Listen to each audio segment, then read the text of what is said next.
I'm Sean Bonet. I'm Joffre Swait. And thank you so much to everybody for what's been a wonderful first week. With a capital W. Okay, yeah. I love that you stored up all this energy for the show, and then you just wasted it all with that simper.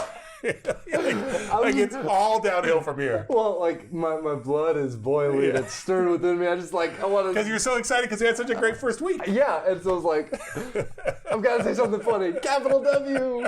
Wow. Boom. Yeah, okay. Well, nice simper. But yeah, really, thank you to everybody. Thank you for that. Maybe people tuning in, people interacting, dropping comments. And then speaking of interaction, we already have what is effectively an insiders club. Oh, yeah? The Discord channel. The Discord server, is that the as street? they're called. Discord street? Is it a club we have? Sure. Yes, it is. Oh. It is now. Like a nightclub? Yeah, we're going to get up in this club. Ooh. Yeah. All right. So before Sean runs away with this thing, there is a Plow and Potato Discord server for you to join. Wherever you're listening to this, wherever you're watching this, he has included an invite link. All you have to do is click, hop in. It's super easy if you've never used Discord before.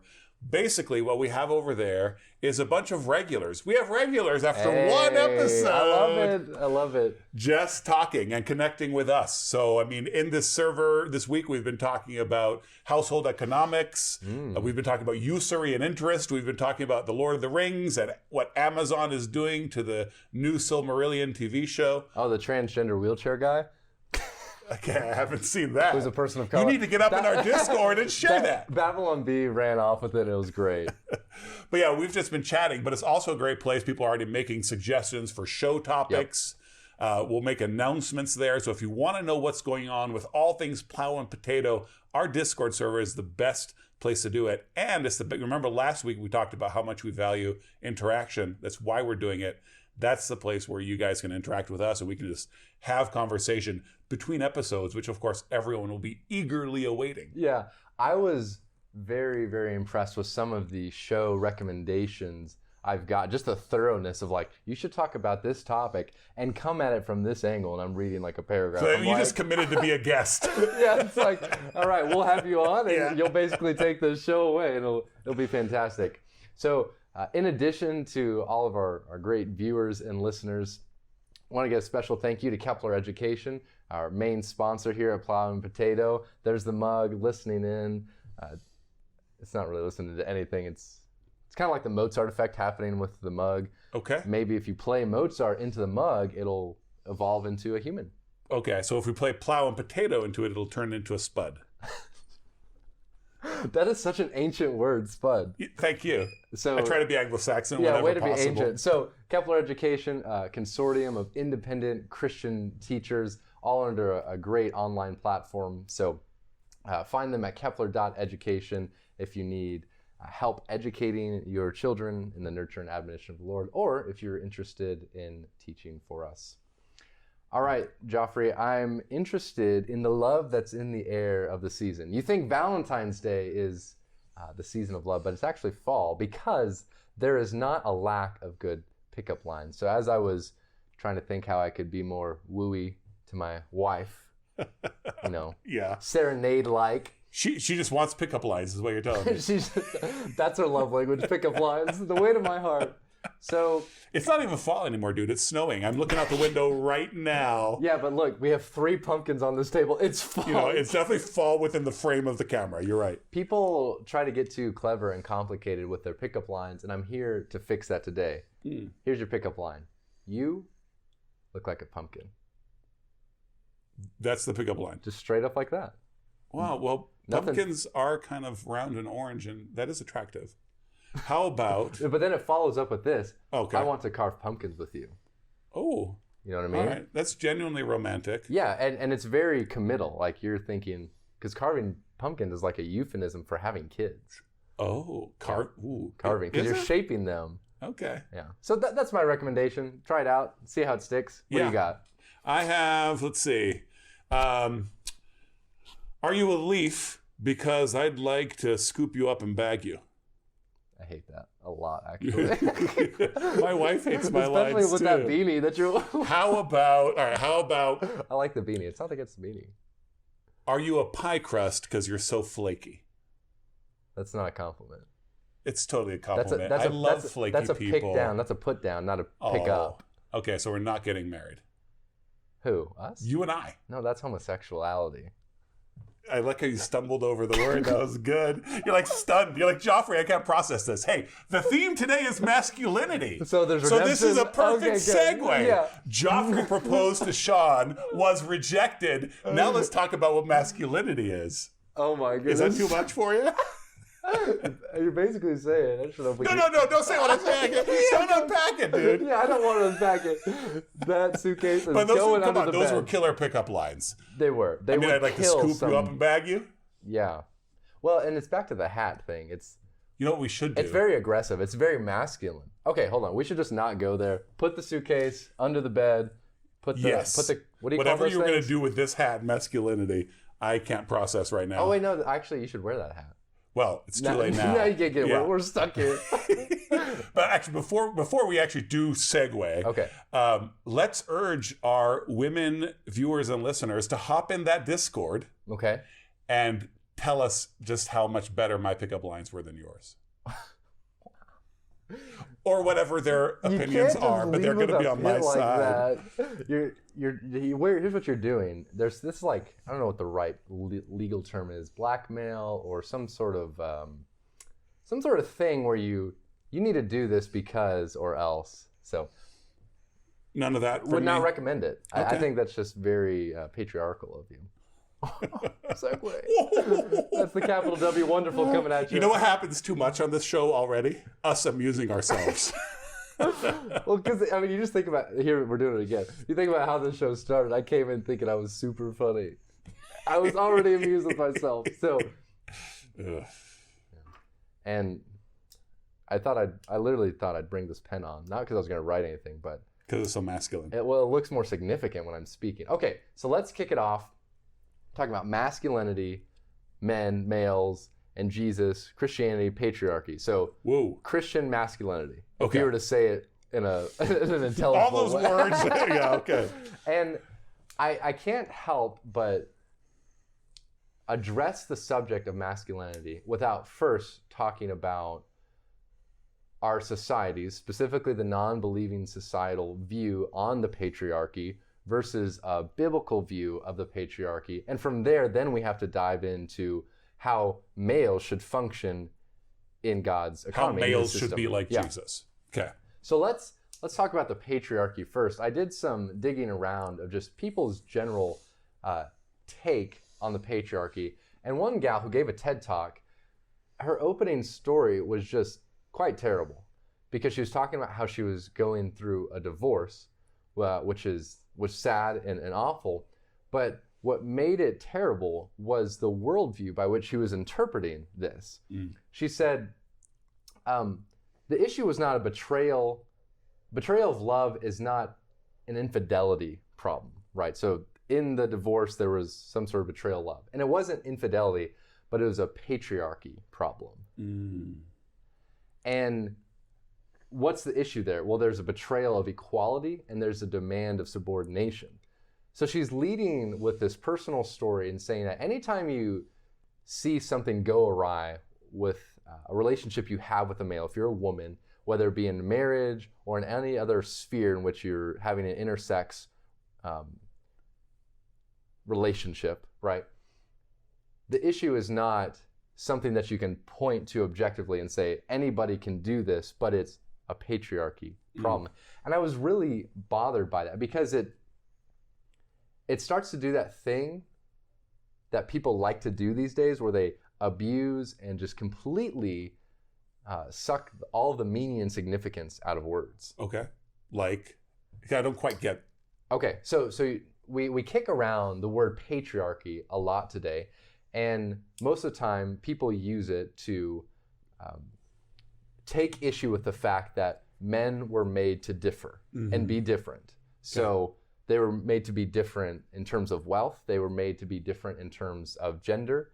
They were made to be different in marriage roles. You've got all these distinctions among mankind that generally a far left-leaning worldview, non-believing worldview, has an issue with, because they're seeking equity, equal outcome for all people. Right. And so now you take this word like patriarchy, anything that sort of stands in the way of that final goal is patriarchal. Right. Because you have men being abusive and fostering sin in their community and just stepping on the necks of everyone around them. And so, therefore, this idea of patriarchy, historically or biblically, is just completely lost. This is like a new special term. And you have that with terms like racism or sexist. Yes, these are systemic words, and patriarchy is a systemic word. So you have a woman with a personal anecdote, personal experience, telling the story of what happened between her and her man, and it becomes about the patriarchy. Yeah, it's not about infidelity. And what blew me away is she even identified that. You're like, oh, you would think this had to do with infidelity. Yeah. Wrong, it's the patriarchy. It's like, inevitably, though, pagans are going to run into that, because what happens is that as much as they may be willing otherwise, they're going to slip up, and women are going to act like women, and men are going to act like men. And then they're going to be angry at others and themselves for doing that, right? So there's this sucking entropy, that this whirlpool that is very likely to catch you if you're a pagan and drag you in, and you're going to have to blame some sort of system. You're going to have to blame the patriarchy, because this guy is a nice guy. He's just under the influence of the patriarchy. Yeah. It's not his problem. He's so brainwashed and enslaved to these creeds, these scripts, and discourses that are socially oppressive to males and women. That's the fascinating take that gets on this. And as you were going about how men and women just kind of naturally are going to try to be men and women, are going to be confused by people coming in trying to castrate the men and have a hysterectomy of the women, it just makes everyone so barren and dark and confused. Like, for instance, another fellow I ran into, he's a counselor, he's a psychologist with a PhD, so well-educated, well-read, supposedly, and he was trying to give advice for couples who might be having relationship difficulties. And he said, the patriarchy effects are damaging, so we should try to combat them. So one issue that men and women in marriage have is that women have to care for the house, kids, and relationship. Okay, and the solution is men should take on some housework and people experiment. Have been saying that since the 60s. Yeah. Men need to do the dishes too, and men need to cook too, just for equality's sake. Yeah. And it's just no one ever does. The most feminist and passionate of families, the husband is going to end up sitting on his duff in front of the TV while the wife cleans the bathroom. It happens every time, because there's just how much do you care? And the engagement for the man isn't there. Yeah. Right? Like, why do you care enough? Like, does this family make you feel like a man? It doesn't. So I kind of don't want to fix the porch or wash the dishes. That's exactly it. And we have men and women have their proclivities towards certain kinds of sin. In general, men want to lead towards slothfulness, and they want to abdicate responsibility. They want to push it away from them, while as women want to nag and take control. They want to boss men around. And so we're all fragile creatures trying to be submissive to the Lord Jesus Christ. And then we have people coming in trying to stir the pot there with it. And then you have these fascinating stereotypes of the patriarchy that are so boogeyman-y that if you even say patriarchy, it's like, whoa. And here's a great example. Men have an issue, and so it's a patriarchal issue, that they communicate by a very narrow emotional range. And there's two ranges. We have anger and silence. Oh, wow. So men don't know how to communicate. Like, is this within the context of a fight? Because, I mean, that's super narrow. I saw a man smile once. I think to the charity of your point. In the context of when there fighting. is an issue arise, the patriarchy either gets angry or they get silent. And so they don't take responsibility to solve the problem. And that's a fascinating bit about the non-believing worldview. Although I think there's something to that, which is it's so interesting. Yeah. That people catch on to these realities. Yes, it's a reality. Like, it is. It's something that men have to fight against. Yes. But then the answer is not for men to be more like women. Yes. Or usually, the unspoken, monster in the room is that all women should be like men.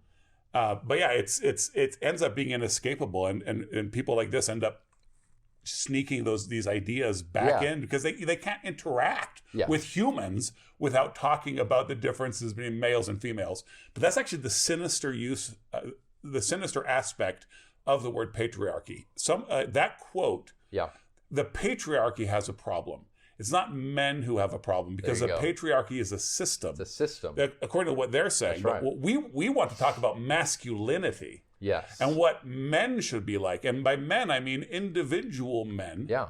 Right? There are ways that men should be, ideal ways that men should be.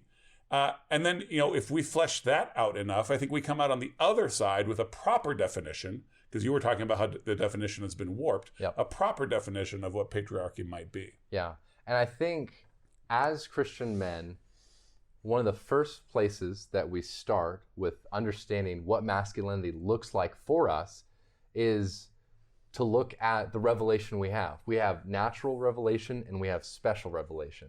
And there's a sort of overlap. We understand the natural revelation more because of the special revelation. And one of those key points is that God created man first, and so he is head. And he also, in the creating of him first, gave him authority and a charge to take dominion over what he has. I read something fascinating, and I think you read it too, where it was describing just the anatomy of male and female. And in sort of sexual reproductive terms, the man penetrates and plants seed. Mm-hmm. He takes dominion, and the woman is like soil that bears crops. And so just even at a physical level, the way God, because we have to remember, like, we're Christians, so God created us, and he is doing so for some very intentional reasons. We talked, in the last episode about ontology, about telos. Yes. Like, what are the parts made for? Right. And what do they say about you? Yes. But that same article was the broad theme of that article, which was on Kyperion.com. The broad push of that article was to talk about Jesus. Okay. And whether Jesus was masculine or not, in his passion particularly, right? So when he suffers, he suffers under Pontius Pilate. He is humiliated. He is killed. Where is the masculinity then, right? Yeah. And so the argument in the article was never was Jesus more masculine. And so I do think that should make us want to maybe reevaluate a little bit how we as Christians think about masculinity. I saw, the person who had this bumper sticker probably doesn't think of themselves as a Christian. But a bumper sticker that said, if Jesus had had a gun, he wouldn't have died. Something like that. I've written, if Jesus had a gun, he'd still be here. Yeah. How about that, right? Like, so what that says is that if Jesus could have triumphed, he would have. But he did triumph. That's a good point. And he triumphed by suffering. And if we denied the resurrection, we still wouldn't have denied the masculinity of Jesus' sacrifice. I mean, even the pagans know that endurance and suffering on behalf of others is a noble thing. Aeneas is an example of a man, and he suffers defeat. The most virtuous man in the Iliad is the man on the losing side, is Hector. That's right. Right, and there's this, Greek and pagan ideas of masculinity are all compromised because of a search for glory. But the one man who was truly virtuous and had the glory that he needed, but he was simply virtuous, was Hector. Now, we won't dive into whether Christians would describe him as virtuous, but within the story, he was. Pagans telling stories about pagans being defeated and suffering and going out there anyway. That's right. Right? And I started to observe at the beginning of this masculinity charge, this idea of observing us and taking God's initial commands and duties he gives us. And then you started to draw out through Jesus and Hector examples by which we can follow and model ourselves after. And two words that I think about as I try to lean into my masculinity and kill femininity in me are responsibility and sacrifice. Men are made to be responsible, and it's fascinating how if you are not being a man, and manliness goes beyond smoking a pipe, it goes beyond lifting weight. I feel totally undermined. Shot subtweet to Joffre, right in his face. Right in my face. Subtweet to my face. I looked him right in the eyes and said, "Go on, good sir." Smoking a pipe, lifting weights, going shooting, chewing tobacco, wearing camo, these things don't, in themselves, make you masculine. They're trappings. They're trappings, and they're good. They're not bad. We shouldn't avoid them, and that's another issue. We'll save that. Primarily, masculinity is taking responsibility. So, if you are not leading your family well, specifically by confessing your sins and rejoicing in God's forgiveness, you are not being responsible. Yeah. And it's fascinating how that idea of responsibility is tied to so many male sins. Like, you just did something that wasn't right. You abdicated something. And it was probably because you were being irresponsible. Right. You did, and then we're not responsible because responsibility takes sacrifice. Well, yeah, I want to take the word responsibility and bring another word to bear on it, which I think is the source of a lot of sin in Christian circles when men are thinking about being men. And that's victory, winning. Okay. Right. And it's a form of prosperity gospel. Like, we all laugh at Joel Osteen, and then we go off and we have this idea that if I'm not winning in business, if I'm not winning at weightlifting, if I'm not winning at these manly things, I have to be seen to be winning, or I'm not a man. And that is not the case. You have to be seen by your wife and children to be sacrificing, to be enduring, right? To be responsible, no matter what the odds are, right? Many Christians are in places where they know that outside of miracles, they will be defeated. Yeah. Are those Christians not men? Right.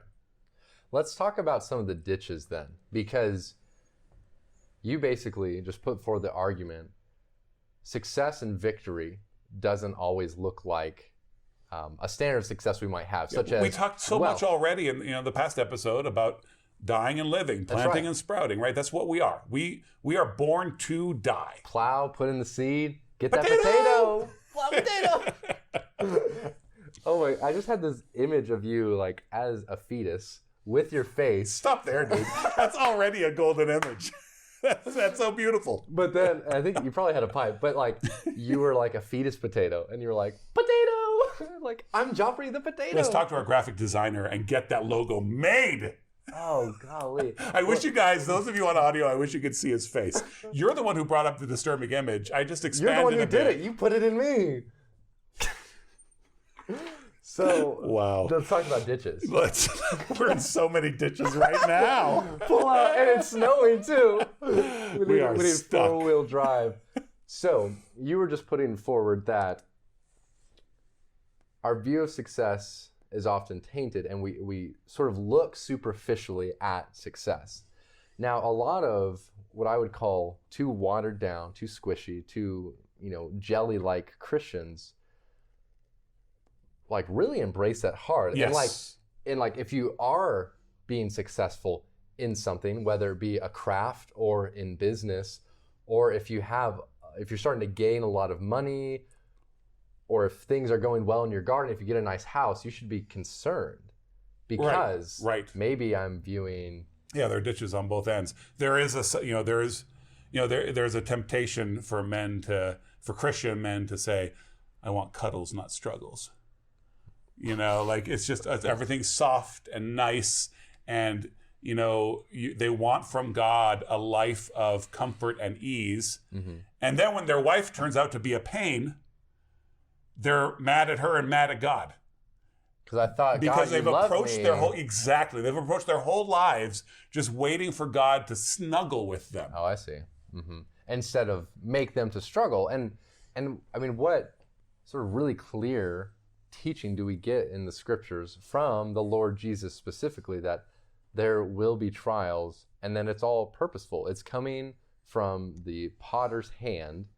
It's for our good. It's going to make us manlier men. Manly. Like my wife ends up being a womanlier woman, and I end up being a manlier man because God did that to me. That's right. And Yes. He gave you a beard. See, that is the struggle of young men, growing that good beard. I know, yeah. You know what? You're going to get there, buddy. Christian's struggle. I'm very satisfied. I want you to know. Your beard is better now than when I met you. I can't wait to see what happens next year. I put beard oil on before I came here. Did you? I thought, oh, I'm going to get in front of a camera. I should oil up. Whoa, that's a whole other episode. Should men be concerned with standards of beauty? You are looking good today, brother. Thank you. So I think that's a really good take, is we can't be too cuddly and we can't be too soft. We can't receive God's blessing, ways that He makes us to go further and be ahead and be on top as a bad thing. But we must always be faithful Christians, knowing that masculinity primarily looks like sacrificing. So you need to ask yourself, not did I win, but did I sacrifice? Did I lay myself down? Yeah. That's did I do the just question. and right thing? Yeah. That's it. And you know, it might end up not even mattering what the fruit are. It might actually it may hurt you to see that the thing that you did, that you poured your blood and sweat into, gave no fruit. But that wasn't what God required of you. He required of you the work. Yeah. It is God who will give the fruit. That's right. And as He tends to us, as His gardens and as His own fruit, the labors of His hands, not everything is meant to lead to a blossom, but some things prepare you for that blossom. And that's where it's really hard to take faith. And then that's a hard word to receive, because when you are frustrated in your work or in your relationship, you're just sort of like, what's the point? Why am I not winning? Why am I not winning? Why is this so hard? This is taking a lot of time. This isn't very productive, God. Don't you know? Don't you know this could be more efficient? Why would I spend all my time just dropping everything right here when I've got all these things I'm supposed to do? Why are you keeping me from them? Why are you making this to delay? Well, it's partly because God cares about your soul a lot. Yeah. So much so that He wants to shape it. Yep. And maybe this is the thing you should be focusing on. Think about that. Yeah. And so Christians lean into that teaching. It's a hard one, but we need these hard biblical principles to make us stronger and more masculine. So let's talk about the dishes now. Okay. So I think that we should create societal structures and stereotypes and norms that push out these male qualities, which are, to lead, guard, protect, sacrifice, and provide, and female qualities, which is to follow, to help, to stand by, to bear. As a language teacher, I have to say it's bugging me so much that you're saying male and female instead of masculine and feminine. Why? That's worth exploring, I think, because maybe I shouldn't recoil.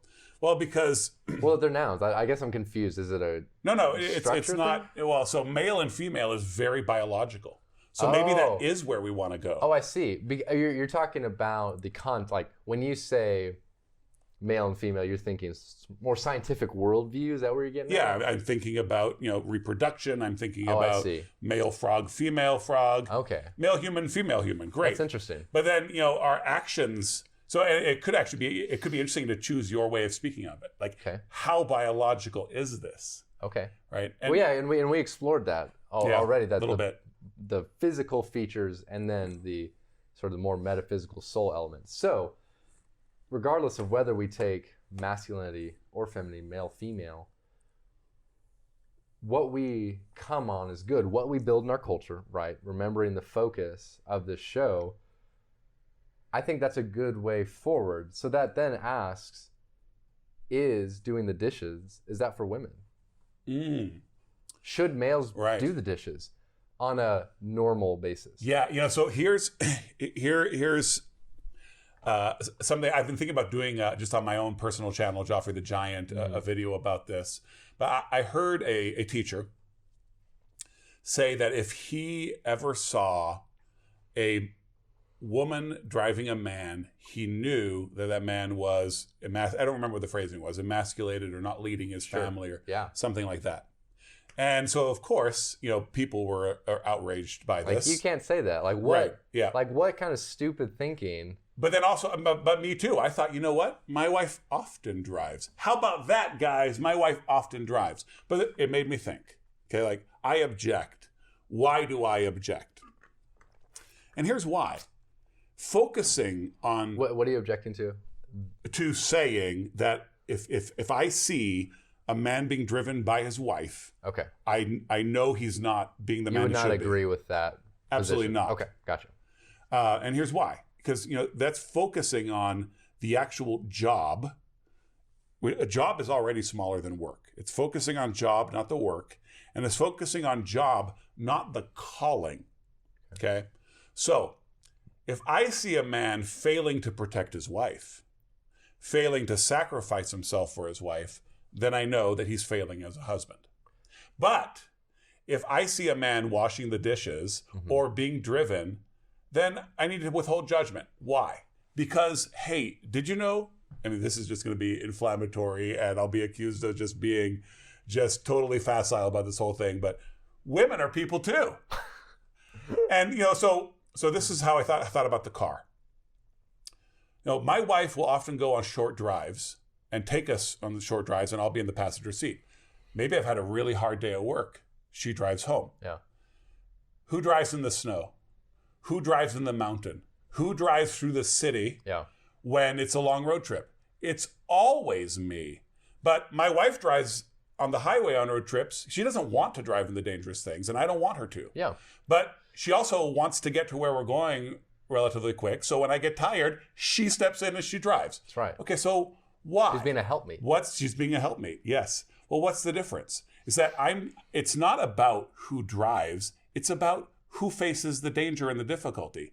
And women face danger and difficulty too. If we were home in a different way, if we were homesteaders, if Kimberly and I were, near in the foothills of the Appalachians in the early 1800s, right? There would have been Sacred Harp singing. You'd be in your land. I know you love Sacred Harp singing. Dude, I was part of the Sacred Harp group. I know. Harp group. And that's why you're made for the Appalachians. Oh man. But yeah, anywho. Yeah, so there's flour to be milled, right? There's grain to be grown, there's flour to be milled, there is plowing to be done, right? And there's so much work to do. And I think it's terrible that our current economy calls men away from the home. Men belong around the home and women too, but men face outward. Yep. So I'm off doing something. In the Appalachians, I'm cutting lumber. There you go. Right? Which is something my wife shouldn't do. Okay. Sure. But you know what? Some plowing needs to be done. Am I going to be the one to plow or is she? Well, if we have a really stubborn jackass, it's going to be me. I don't want her in any danger. I don't want her to get hurt. That's my job. But if we've got a nice, gentle Jenny ass who is just going to, just go up and down and plow easily, then great. Yeah. It's not about the job. It's not about the plowing. It's about the danger. It's not about washing the dishes. It's about what our responsibilities are. Yeah. Now, I think nearly every time in a Christian household, the wife will be doing the dishes almost all the time. Yeah. But to have this idea that you see a woman driving her husband, or you see a man washing his wife's dishes, That's right. and then just to call the whole thing into question is outrageous. Because what we're doing is running a household and being a family with our own particular vocations, callings, and responsibilities.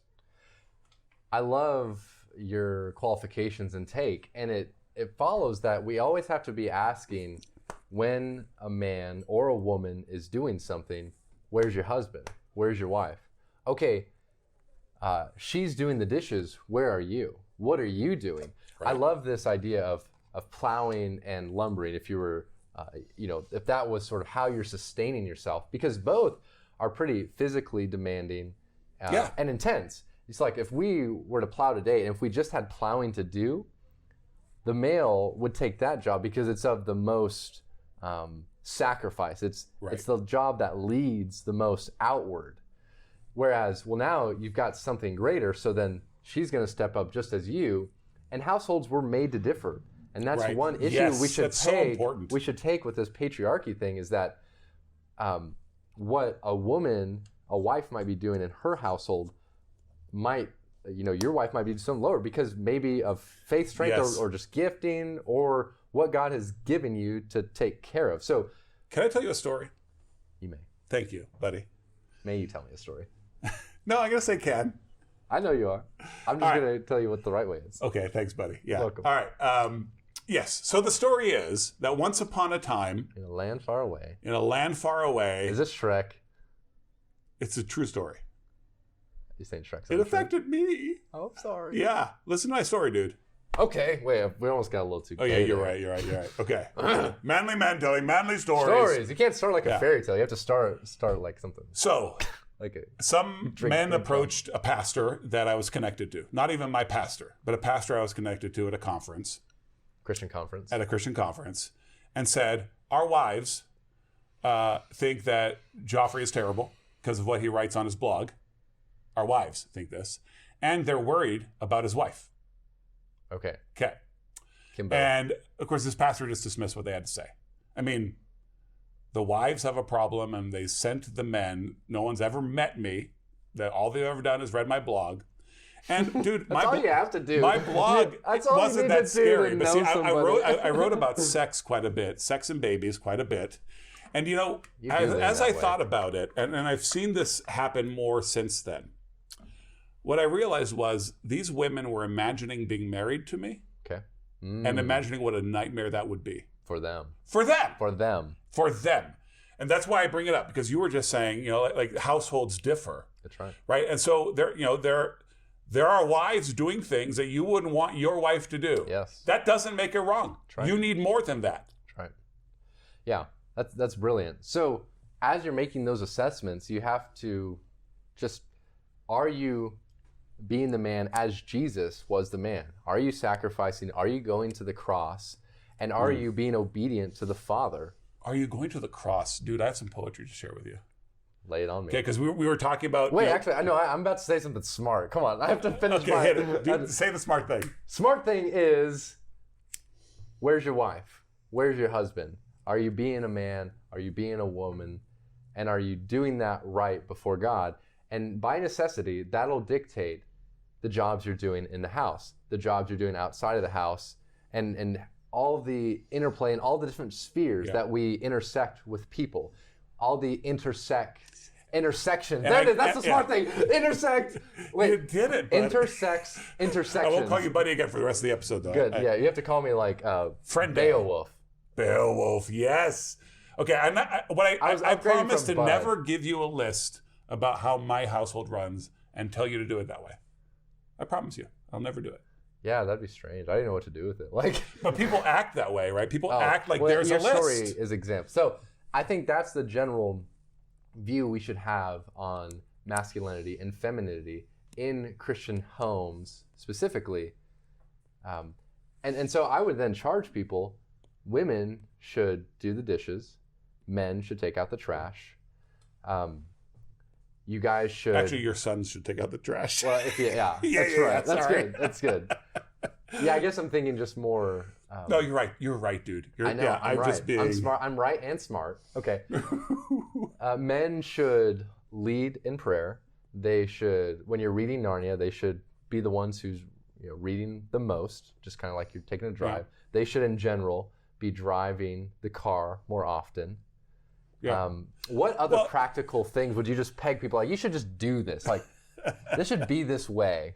That doesn't get into the distinct economics of everyone's personal situation. Well, I think men need to take responsibility for their children in a different way than their wives do. So you should make sure that they're getting a Christian education. Yeah. But even beyond that, I think one way that's a good bit narrower is when your teenage boys get to thinking they're better than their mom, you need to squash that. Okay. Not to squash it, but like shape it, guide it, take it somewhere. I definitely think that there's a point, and this, I'm not making any rules here, guys. I definitely think there's a point as a child grows where the wife takes the daughters a little more in hand, and the dad takes the son a little Yeah, more in hand, that's because they are on the cusp of womanhood Yes. and manhood. Well said. Yeah. So, I mean, that might be one thing I'd throw out there. I love it. Sean? Poetry? Yeah. Oh, I'm wait. going to talk about Jesus. Okay. Was that what you were going to say? It's the poetry thing. Yeah. Is that what you were asking about? Uh-huh. See, I read your mind. Dude, we're meant to be together. You're doing that thing again. Yeah, you're right. Say something manly about poetry. All right. So you said going to the cross. Jesus going to the cross. Masculine. Cross. So there's a poem called Masculine cross, Jesus. The Dream of the Rood, which was the dream of the cross. The Rood, the cross, has a dream and tells us in Middle English that about being the cross for Jesus. So we have a Middle English cross dream. Yes. Okay, so this is the cross speaking to us. Talking about Jesus approaching him as he's being scourged and whipped. Okay? Okay. The young warrior stripped himself then.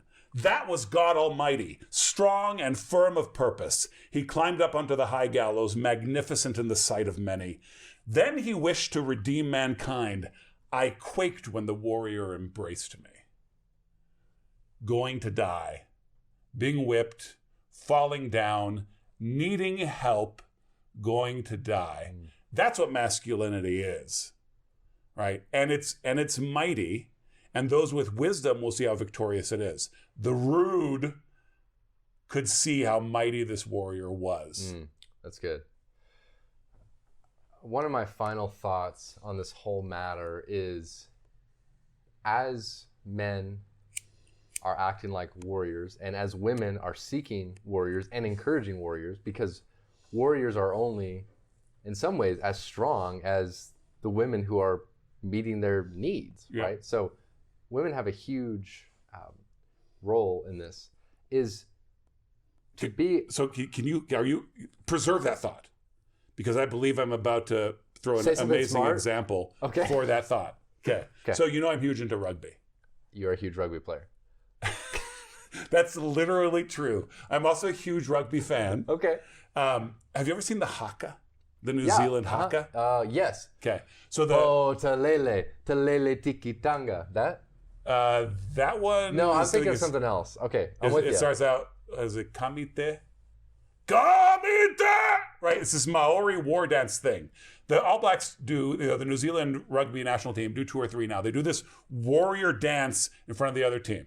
Okay. Yeah, isn't that great? The main one they do is full of violent dance action and is super scary, and just watching it through a screen gives you chills with how powerful, dare we say it, how masculine it is.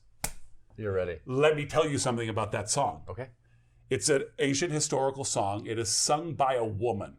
Ooh. Yes. God, okay, this is the story. This warrior is being chased down by an opposing tribe. Yeah. They've killed off the rest of his people. He is it. Him and his woman. And they get trapped on a beach. And they are going to die. And the woman is at his feet, grips him by the loin, and sings this song to him about what a man he is. And then these rugby players go and sing it. And it's and no one knows what they're saying. Well, they do. A lot of them are Maori, but it doesn't matter though. I mean, the point there is, it's this woman, this wife sings this to her husband so he can fight well and die well, and that is awesome. That is so feminine. That is so masculine, and it doesn't make this dude less masculine for letting his wife sing him a battle song. The patriarchy loves women. Just like that. So after all that yelling on my part, are you able to remember where you were? I can remember. Let's bring it back down. Bring it back down, buddy. Jazz. I said buddy. Dang it. Tell me Spuddy. Yes! Plow and Potato. That was you coming out your... Make your golden point, dude. Okay. Closing thoughts. This is what I got. Yeah. Warriors need to be ready for the enemies. They need to be ready for the wolves that are coming among us. And I think being on guard for this kind of wording and these kind of actions manifested are important. And this is coming from this TED Talk girl. She's trying to give the solution. Right. Patriarchy is a problem.